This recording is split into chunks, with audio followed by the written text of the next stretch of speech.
มาเยี่ยมอย่างพระเถระหลายรูปอย่างหลวงพ่อวัดหนองตองเปิ้นก็ปะตมาภาพเป็นคำว่าท่านพระครูก็อ่านคัดรายการไปเหมือนเป็นจะใดเปิ้นก็เน้นว่าจะไปย่างคำว่าจะไปย่างก็คือจะไปยุดการทำรายการอันนี้ในฐานะที่เป็นพระเถระแล้วก็นำธรรมะมาฝากกับท่านผู้ฟังทุกวันอย่างสม่ำเสมออันนี้ผู้ใหญ่เพิ่นก็แง่คิดอันนี้ก็อาตมาก็สนักอยู่วันนี้ก็ยังหาโอกาสมาอุมาจากันอย่างคุณสมพรเพชรสำลิดนี่บอกว่าท่านอาจารย์ใกล้งานของเฮามาแล้วเนี่ยก็หมายความว่าวันพุธเนี้ยวันที่6 มีนาคม 2566เป็นวันสำคัญทางพระพุทธศาสนาคือวันมาฆบูชาเป็นวันที่พระพุทธเจ้าแสดงโอวาทปาติโมกข์แก่ภิกษุสงฆ์จำนวน 1,250 รูปที่พระเวรุวันเมืองอาราชคฤห์ท่านก็ได้ประทานโอวาทคำสอนแก่พระพุทธเจ้าแต่ที่เกี่ยวข้องกับวัดประแดงเฮาก็คือว่าในปีนี้ทางคณะกรรมการวัดก็หันชอบที่จะมีการสร้างศาลาพระเจ้าติโลกราชขึ้นแถมหลังหนึ่งซึ่งมีความยาว24 เมตรกว้าง7 เมตรก็กำหนดเอาวันพรุ่งนี้วางศิลาฤกษ์ก็9 โมงกับ29 นาทีอาตมาตั้งข้อสังเกตว่าสิ่งปลูกสร้างของวัดประแดงเฮาที่ผ่านมาเป็นต้นว่ากุฏิอาคารตุกะซึ่งคุณพ่อชัยบุพการกุลพร้อมด้วยลูกหลานได้เป็นเจ้าภาพ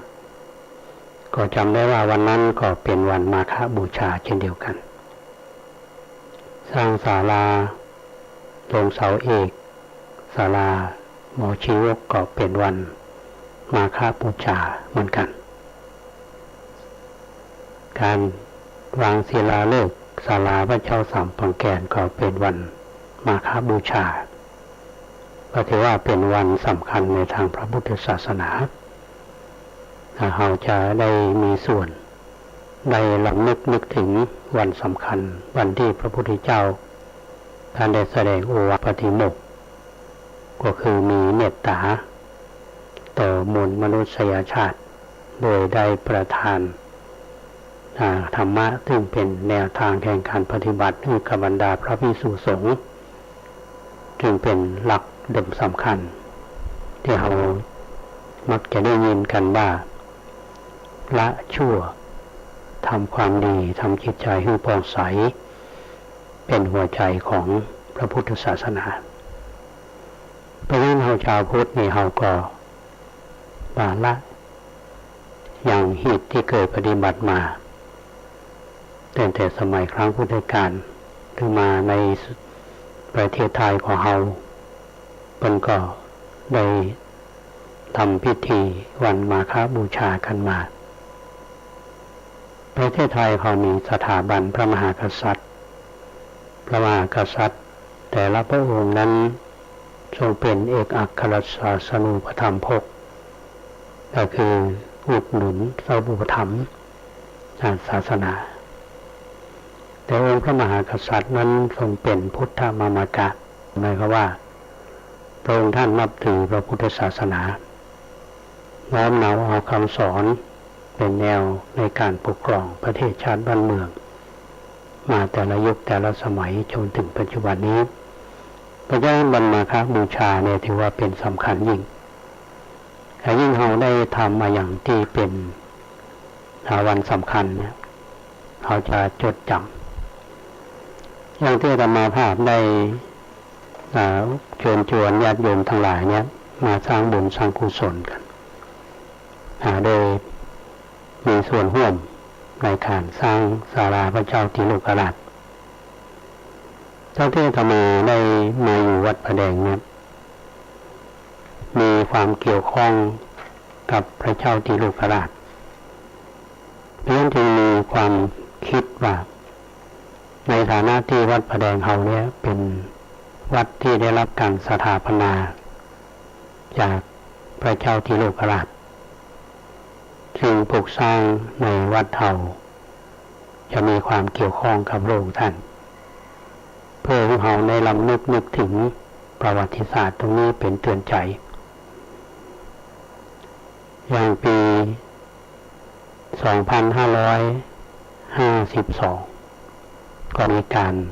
สร้างกุฏิ600 ปีพระเจ้าติโลกราช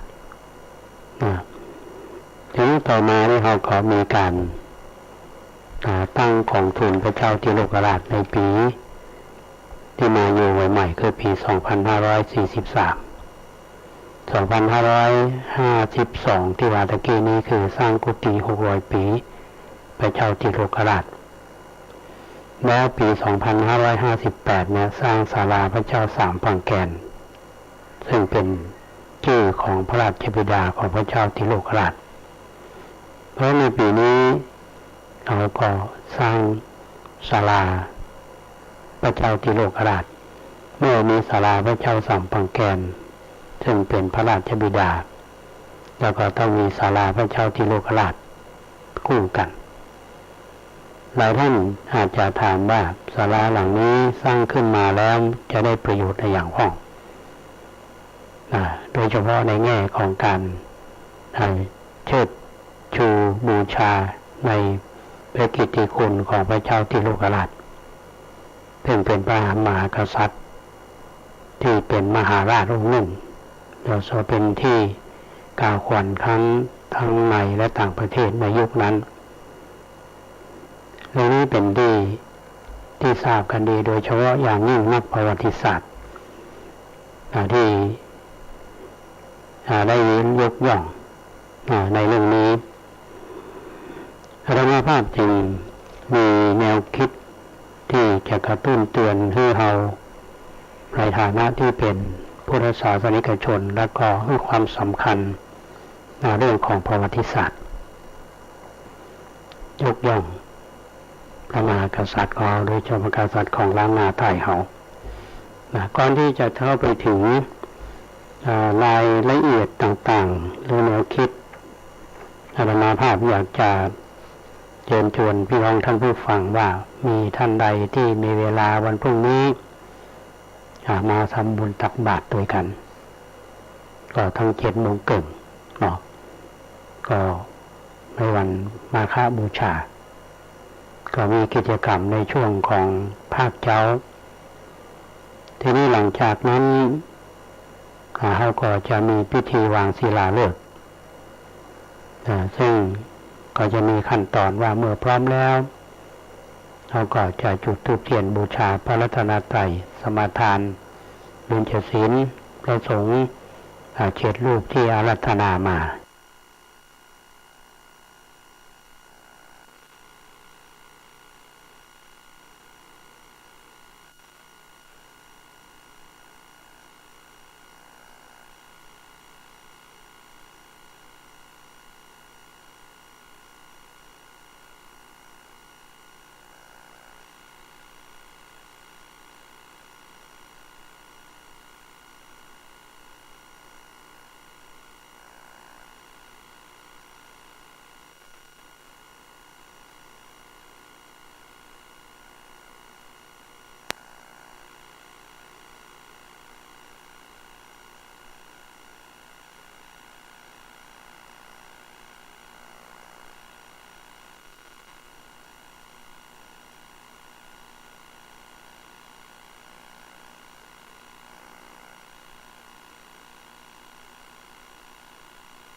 ความดีเติมตน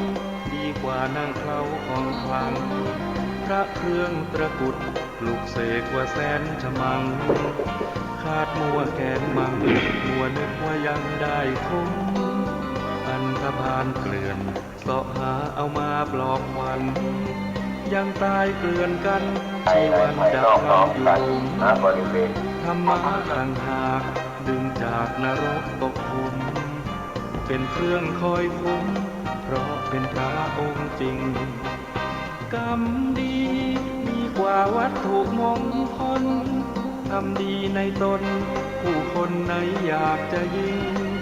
เป็นโจรไร้ธรรมก่อกรรมจิตใจผีสิงไม่โดนปืนยิงก็ยิ่งเหมือนตายเกินตายกรรมดีดีกว่านำพากรรมหลุดพ้น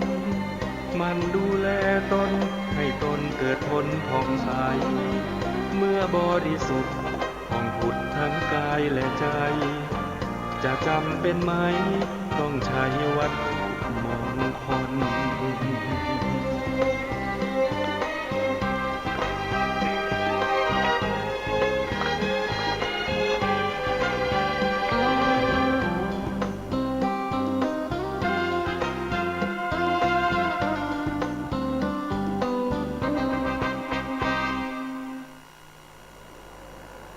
ท่านผู้ฟัง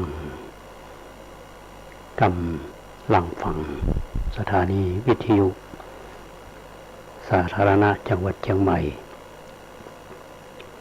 FM 92.25 เมกะเฮิรตซ์อยู่กับธรรมภาพพระครูโคสิทธิ์ปริยัตยาภรณ์ในรายการร่มโพธิ์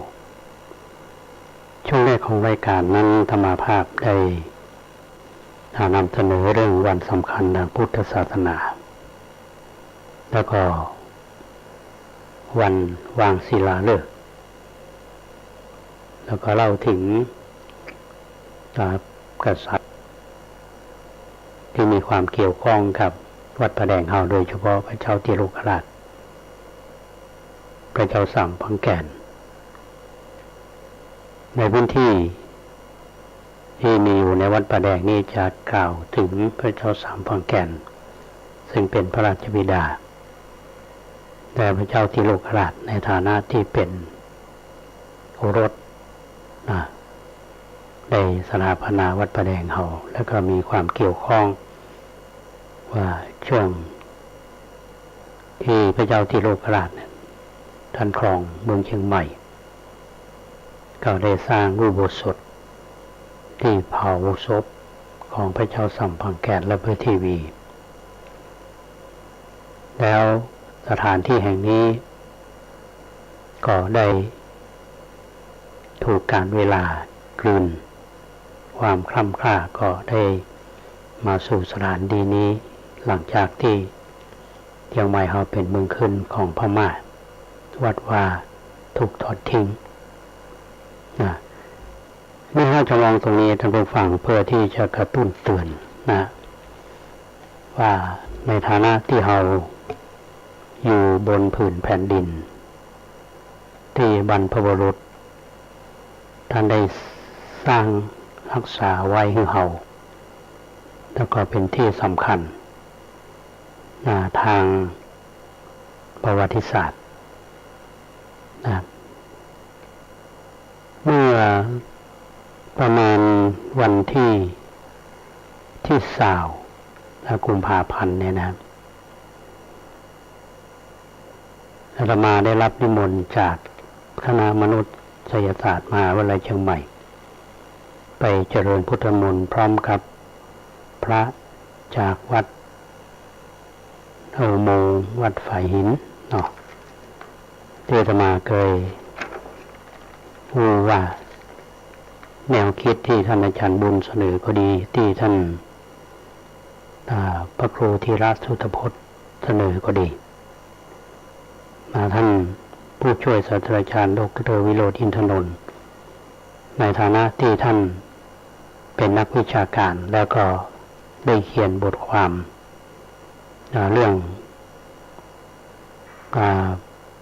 พระญาณคัมภีร์มหาปราชญ์แห่งล้านนา ซึ่งทางวัดเราก็ได้รับความเมตตาจากอาจารย์นะให้มาตีพิมพ์จัดพิมพ์บทความชิ้นนี้ในหนังสือยานคัมภีร์ผู้สถาปนานิกายป่าแดงปริวัติส่งไทยยุค600 ปีก่อนก็จัดพิมพ์อันนี้เป็นพิมพ์โดยกองทุนพระเจ้าจิโลกราชก็เพื่อที่จะนำลำลึกตรงนั้นทีนี้ปรากฏว่า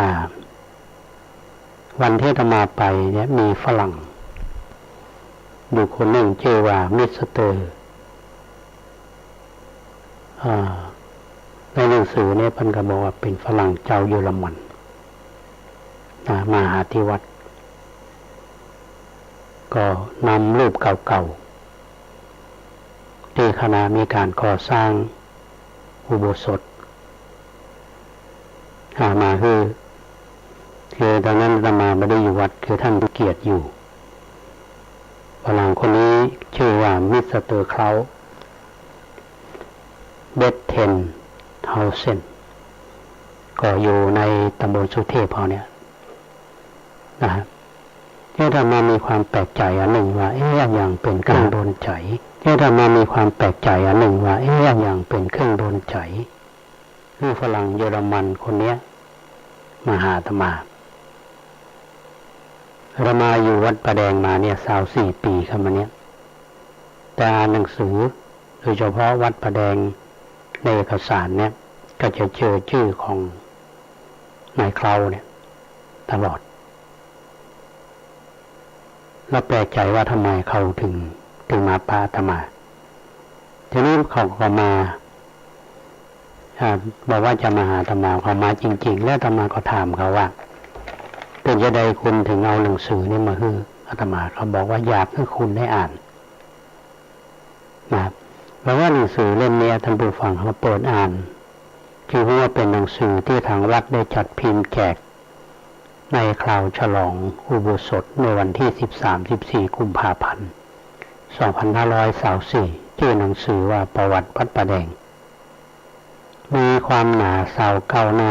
ในเล่มเนี่ยเป็นประวัติและเรื่องราวของวัดป่าแดงมหาวิหารจากการรวบรวมของอาจารย์สมหมายเปรมจิต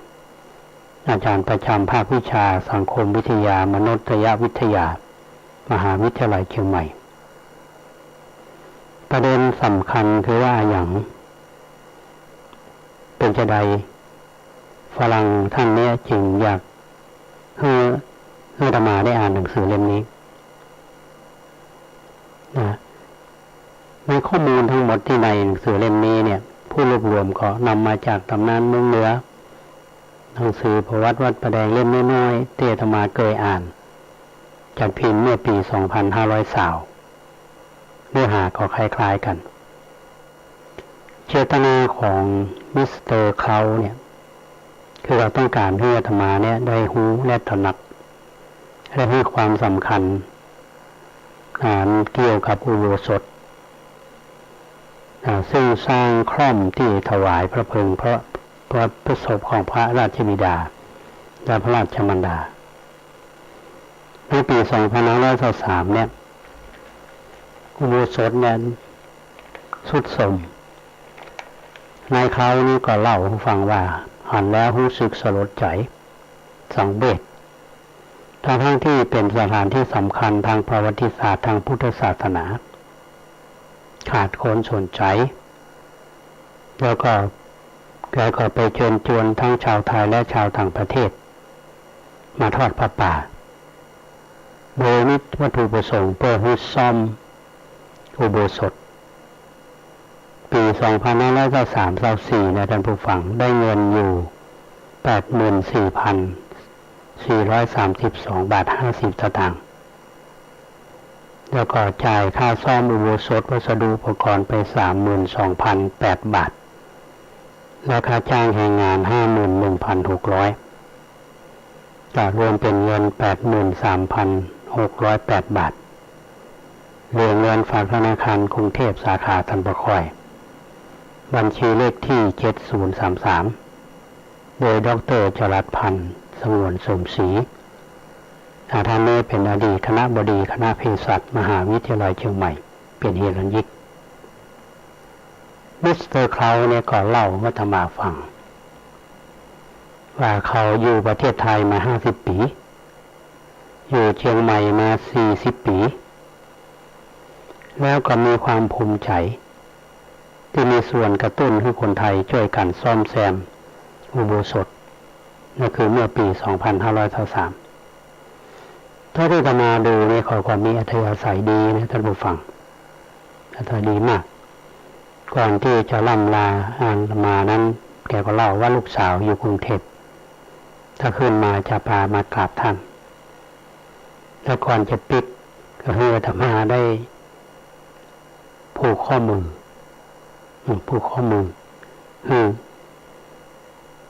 อันนี้มันเป็นเรื่องที่อาตมาเล่าท่านทั้งหลายได้ฟังกันเป็นใช้ฝรั่งแท้ๆนะครับและให้ความสำคัญแกก็บอกว่าสมัยนั้นเงิน 80,000 กว่าบาทเมื่อปี2523แล้วจ้างช่างชื่อว่านายสิงห์คำมาสร้างที่เล่าให้ท่านหลายฟังนี่คือข้อมูลที่ฝรั่งเพิ่นมาอู้เนาะแต่ถ้าเราฟังแล้วนี่จะคิดจะได้เนาะเรื่องที่อาตมาเล่ามันก็จะเชื่อมโยงกันท่านผู้ฟังว่ามันจะมีคำตอบว่าวัดประแดงเราเป็นวัดสำคัญทางประวัติศาสตร์แต่บางท่านอาจจะบอกว่าประวัติศาสตร์มันกินได้ครับแต่อาตมาว่าประวัติศาสตร์เนี่ยมันบอกเรื่องราวในอดีตถึงแม้ว่านโยบายรัฐบาลปัจจุบันเนี้ยเขาจะมีการสอนประวัติศาสตร์มีในหลักสูตรของกระทรวงแต่ว่าประวัติศาสตร์ท้องถิ่นเนี่ยก็น่าจะมีน้อยเพราะฉะนั้นการที่เราสนใจเรื่องประวัติศาสตร์ท้องถิ่นเนี่ยถิ่นที่เราอยู่แล้วเราจะรู้คุณค่าของคนที่มีค่าในอดีตแล้วก็ต่อยอดและสร้างจิตสำนึกและตระหนักในเรื่องบุคคลสำคัญเพราะฉะนั้นวันนี้ก็มาเล่าสู่กันฟังว่าแนวคิดในการสร้างศาลาในตรงนั้นจะมีอย่างพ่องที่อาตมาได้รู้จักกับหลายๆท่านนักวิชาการก็ดีผู้สนใจทางประวัติศาสตร์ก็ดีอย่างพยายามบอกกล่าวผู้คนที่มาไม่ว่าจะเป็นนักวิชาการก็ดีช่วงหลังเนี้ยจะมีการจัดเขาเรียกว่ามีทริปเกี่ยวกับเรื่องประวัติศาสตร์เมื่อหลายวันก่อนนี้ท่านดร.เพ็ญสุภาก็พาคณะมาดูงานในท้องที่ตำบลสุเทพเฮาก็มีวัดประแดงเขาตัวเพิ่งก็จะมาอันนี้ก็เป็นส่วนหนึ่งที่จะทำให้คนมีความเข้าใจในเรื่องของประวัติศาสตร์และคุณค่าอันนี้เป็นเรื่องที่นำมาเล่าให้ท่านทั้งหลายได้ฟังเพื่อที่เราจะได้มีส่วนร่วมกันคิดร่วมกันทำสิ่งที่เป็นประโยชน์ในด้านศาสนาและบุคคลสำคัญทางประวัติศาสตร์จะได้มีการรื้อฟื้นให้คนเฮาเนี่ยได้รู้เกี่ยวกับเรื่องนี้แล้วก็มาช่วยกันสร้างสิ่งที่เป็นอนุสรณ์อาตมาคิดอย่างนั้นนะครับเพราะฉะนั้นเรื่องนี้ท่านผู้ฟังที่ติดตามรับฟังมีความคิดเห็นประการใดเนาะอย่างท่านดร.บุญเนี่ยท่านก็ติดตามรายการของสถานีเฮาอยู่แล้วท่านก็มีคำแนะนำหลายๆเรื่องนะอันนี้ก็ต้องขออนุโมทนาขอบคุณมาณโอกาสนี้ในช่วงเวลาที่เหลืออยู่เนี่ยท่านผู้ฟังก็อยากจะปิกมาเรื่องของศาลาพระเจ้าทิโลกราชที่อาตมาได้เล่าสู่ท่านทั้งหลายได้ฟังเนี่ยท่านก็พยายามเก็บประเด็นสำคัญเอาไว้กันแล้วกันนะครับที่อาตมาบอกว่าในห้องหนึ่งเนี่ยมันจะมีนิทรรศการแสดงถึงประวัติของพระเจ้าทิโลกราชและเรื่องราวของวัดประแดงและหนังสือที่เกี่ยวข้องกับเรื่องนี้นะมีห้องเนี่ยคนที่มา วัดพระแดงเขาก็ดีอาจจะมาศึกษามาเรียนรู้มาหันสิ่งเหล่านี้ที่อาตมาภาพได้สร้างพระพุทธรูปเนาะที่มีคนหล่อแล้วก็เขาก็ได้มาแกะพระพุทธรูปที่ว่าพระสิริธรรมจักรวติติโลกราชง่ายๆก็คือพระเจ้าติโลกราชเป็นพระพุทธรูปไม้สักซึ่งคุณพ่อชัยบุพกรากุลพร้อมลูกหลานเนี่ยได้สร้างนี่อาตมาก็ประดิษฐานอยู่ในห้องประชุมโคสิตปริยัตยาภรณ์ถ้าเราทำห้องในห้องศาลาติโลกราชเราเสร็จเนี่ยเราก็จะได้อัญเชิญพระพุทธรูปองค์นี้มาประดิษฐานไว้อันนี้ที่คำคืดของอาตมานะเพราะฉะนั้นมันตรงนี้มันก็จะเป็นแหล่งเรียนรู้แถมคือสำหรับคนในยุคปัจจุบันจากการที่เราได้มีคำคืดในอันที่จะสร้างศาลาพระเจ้าติโลกราชก็อาตมาก็มีความตั้งใจว่ารวบรวมปัจจัยที่โยมถวายไว้ก้อนหนึ่งก็บรรณักก็ประมาณ100,000 บาทก็จะร่วมในการสร้างศาลาหลังนี้นอกจากนั้นก็มีคุณโยมอัญญาพรสุวรรณคำสาวบริษัททุ่งสุวรรณออร์แกนิกจำกัดเพิ่นอยู่แถวอำเภอแม่ริมเพิ่นก็เล่าว่าแม่เนี่ยเพิ่นอยู่แถวผาแดงแถวอุโมงค์เนี่ยตอนนี้ไปสร้างฐานะอยู่ก็นึกถึงถิ่นที่เคยอยู่แล้วก็มาวัดประแดงเฮาวัดประแดงเฮาพัฒนาตั้งแต่สร้างบันไดนาคทั้งกำแพงโยมเพิ่นก็ถวายเงินเพื่อในการสร้างศาลาพระเจ้าติโลกราชเฮา 60,000 บาทคุณโยมประภัยพันธ์ว่องตระกูลอันนี้เป็นศรัทธาวัดท่าตะต่อยเฮาซึ่งเมื่อหลายปีก่อนนี้เพิ่นก็ร่วมเป็นเจ้าภาพในการพัฒนาวัดเฮาในการสร้างห้องน้ำในปีนี้มีคุณปฐมหรือไอ้ตุ้มกับไอ้ต้อมเป็นสื่อกลางบอกว่าวัดประแดงเพิ่นจะสร้างศาลาพระเจ้าติโลกราชโยมท่านนี้เพิ่นก็ฝากเงินมาทำบุญ 20,000 บาทคุณโยมสมศักดิ์คุณโยมพิสมัยและนางสาวกัญญารัตน์นันทวิสิทธิ์อันนี้เพิ่นอยู่จังหวัดศรีสะเกษปรากฏว่าลูกสาวที่มาทำงานที่ภาควิชาโยธาคณะวิศวกรรมศาสตร์ได้เสียชีวิตเพิ่นก็มาที่วัดประแดงเฮาก็มาทำบุญอาตมาก็เล่าให้เพิ่นฟังว่าเขาจะมีการสร้างศาลาพระเจ้าติโลกราชเพิ่นก็ร่วมทำบุญมา 15,000 บาทนอกจากนั้นคุณพ่อชัยบุพกรากุลพร้อมโดยบุตรธิดาวันก่อนนี้เพิ่นก็มาร่วมบุญกัน 6,000 บาทคุณพ่อชัยบุพกรากุลนี้เป็นผู้ที่อุปถัมภ์วัดประแดงเข้ามาเมื่อละก็ถือว่าเป็นมหาอุบาสกแล้วก็มีความตั้งใจดีนะเพิ่นอายุ90ปลายละแต่มีใจบุญสุนทานคุณโยมพนาภัยคุ้มสะดวกผู้อำนวยการสวัสดิการสังคมเทศบาลตำบลสุเทพเพื่อนหันอาตมาภาพวันก่อนส่งไลน์ไปให้เพิ่นเนาะเป็นรูปสร้างศาลาเพิ่นก็โอนเงินเข้าบัญชีมา 1,000 บาทคุณมานพสกุลวัฒนะซึ่งเป็นลูกบ่าวของคุณแม่วัชรีสกุลวัฒนะคุณแม่วัชรีนั้นเป็นมหาอุบาสิกาอุปถัมภ์วัดประแดงมาตั้งแต่ปี 2543อาตมาอยู่ประแดง 2542คุณแม่และลูกๆเนี่ยเป็นก็ให้ความอุปถัมภ์วัดเฮามาตั้งแต่นั้นมาทุกๆเรื่องลูกหลานทุกคนก็ให้การสนับสนุนคุณแม่ได้สิ้นชีวิตไป3 ปีเมื่อวันที่ 8 มีนาคม 2563ก็ผ่านมา3 ปีแล้วบรรดาลูกหลานทั้งหลายเพิ่นขอทำบุญทุกปีเพื่อรำลึกนึกถึงคุณแม่วัชรีค คุณมนพพร้อมด้วยญาติพี่น้องก็มาร่วมบุญร่วมสร้างศาลาเฮา 11,000 บาทเมื่อเตรียมกันทาและคณะอันนี้เป็นแฟนรายการ92เป็นสวยักแย่ยักยันนะ80ปลาย90ปลายเพื่อนก็ตั้งใจมาร่วมทำบุญเป็นเงิน650 บาทวันนี้คุณโยมภัยรัตน์คุณโยมสุมาลีชัยอิสระเสรีบ้านสันทรายหลวงเพื่อนทำบุญล้านเพื่อนแถวท่านสิทธานินพิทยุเพื่อนก็ทำบุญมาฝากทำบุญมา3,500 บาทคุณประวิตรบุญฉายคุณธนากรแสงกระจ่างที่ขับรถหลงมาจากระยอง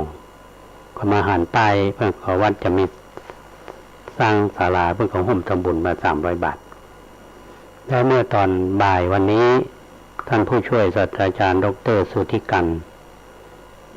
ทิพยเกษรท่านเป็นอาจารย์อยู่ที่คณะศึกษาศาสตร์มหาวิทยาลัยเชียงใหม่ท่านก็บริจาคมา 1,000 บาทพร้อมคุณโยมจิตดาภาทิพยเกษรคู่ชีวิตและนี่ก็ต้องขออนุโมทนากับท่านที่ได้ร่วมบุญกันมาหลายท่านเพิ่นก็จะมาร่วมบุญในวันพรุ่งนี้วันนี้ก็ประกาศถึงคุณงามความดีที่ท่านทั้งหลายมีน้ำคิดน้ำใจได้บริจาคทรัพย์ซึ่งเป็นทรัพย์ภายนอกเป็นเงินทีนี้การที่ท่านตั้งใจทำในลักษณะนี้ก็เป็นการสละทรัพย์ที่มีอยู่จริงๆท่านก็มีทรัพย์ภายในของท่านคือจิตอันเป็นกุศลคิดว่าสิ่งที่ทำไปแล้วเนี่ยมันจะเป็นประโยชน์แก่พระศาสนาแก่สังคมและปลุกจิตสำนึกของคนเฮาจะเป็นประโยชน์อันนี้ก็ต้องขออนุโมทนามาณโอกาสนี้อันนี้เป็นเรื่องราวที่นำมาเล่าสู่ท่านทั้งหลายได้รับฟังกันในรายการนี้วันนี้หมายความว่าเมินมาเตื้อก็มาเล่าเรื่องราวที่เราทำกันทีนี้โยมฟังแล้วนี่ก็พินิจพิจารณาว่าสิ่งที่เราร่วมกันทำเนี่ยเป็นประโยชน์ไหมจะเป็นประโยชน์แก่สังคมเป็นประโยชน์แก่ชุมชนหรือไม่อย่างใดนะฮะที่อาตมาทำอาตมาเคยบอกว่าถึงแม้ว่าเราจะวาดท่านผู้ฟังจะทำมาอย่างนี้เราก็ต้องมีมตินะอย่างเขาจะชัดจะสร้างอย่างที่อาตมาทำเนี่ยมีการประชุมคณะกรรมการมีมติแต่อย่างท่านขึ้นมาวัดพระแดงเนี่ยช่วงก่อนในชานว่ามีการปรับเปลี่ยนหลายอย่างตอนนี้เรามีการสร้างห้องครัวไว้เรียบร้อยแล้วตอนนี้ก็จะทำห้องเก็บของหรือห้องพัสดุและพื้นที่ที่เคยอยู่ที่ศาลาครูบาอ่องเนี่ยจะเป็นพื้นที่ที่เราสร้างศาลา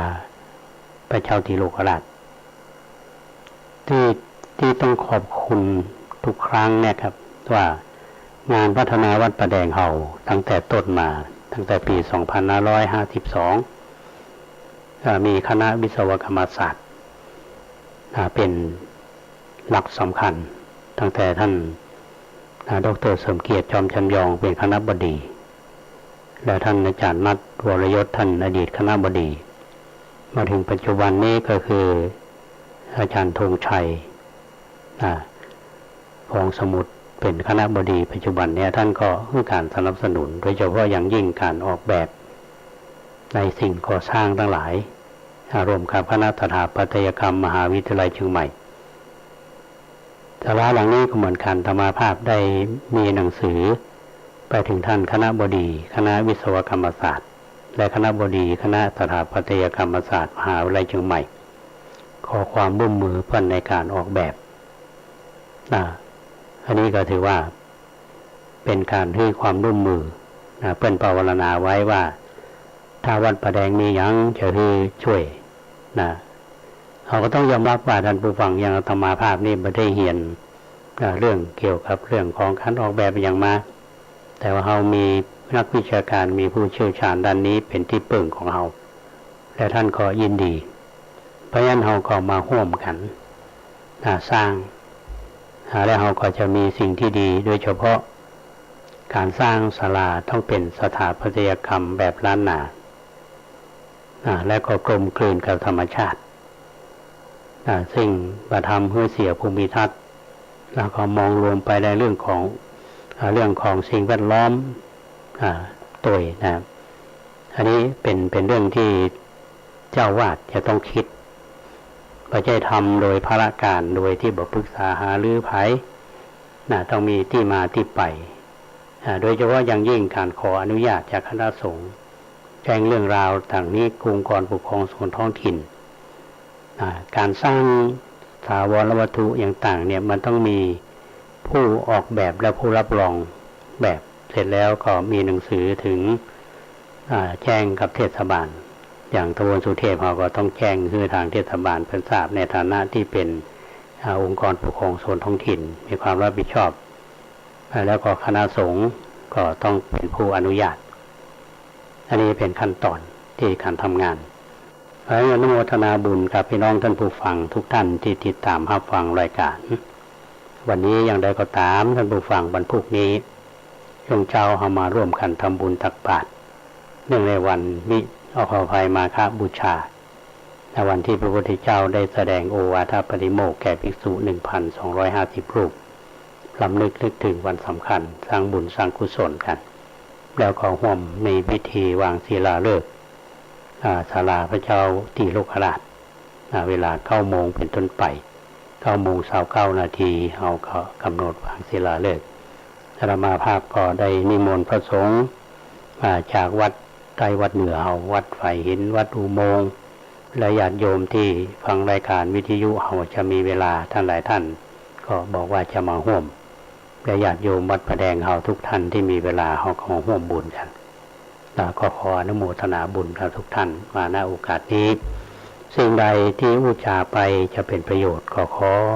อยู่กับท่านผู้ฟังไหนมีข้อแนะนำอันใดเนี่ยที่จะเป็นประโยชน์แก่ส่วนรวมท่านสามารถที่จะแจ้งผ่านอาตมาภาพมาได้ใช้หมายเลข 0818815690 0818815690 ก็ต้องขอบคุณท่านพระครูสมุวิสุวัตรวรกิจโจท่านผู้อำนวยการสถานีวิทยุ104.50 เมกะเฮิรตซ์แต่ว่าท่านลิงก์รายการเอาอยู่